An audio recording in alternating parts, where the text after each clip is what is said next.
नमस्कार welcome back to my mini blog. आज मु नुआ शाढ़ी पिंधि तो अलता लगेबा को भारी इच्छा है।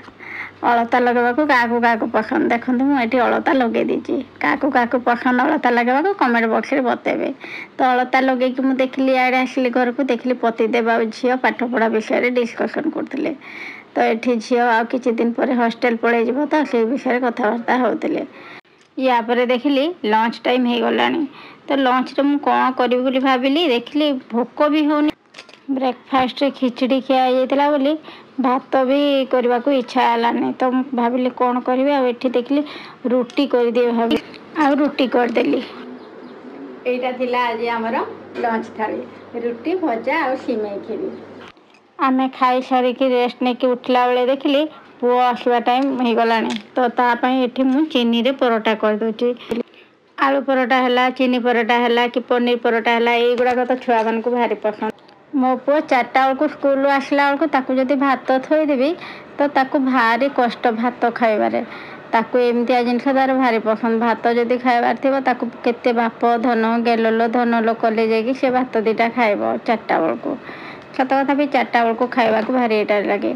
तो यहाँ देखो मो परोटा कर सारा पर मो पुओ भी स्कूल आसिक घरे पहुँचे ताकू एठी खाइबा को भी देदेली।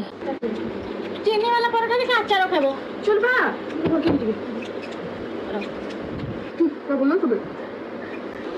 चीनी परोटा साथे भजा ना को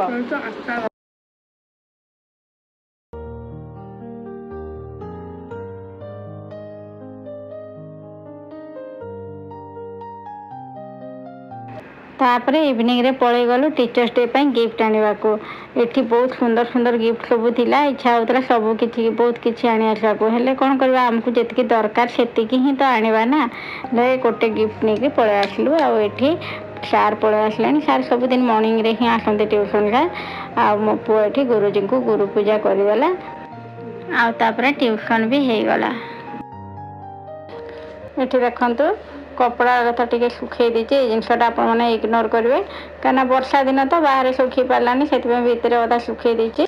वर्षा दिन प्राय समस्त घरे ये कंडीशन थी बोली भावुची मु तो ये अवस्था आम घरे भी अच्छी।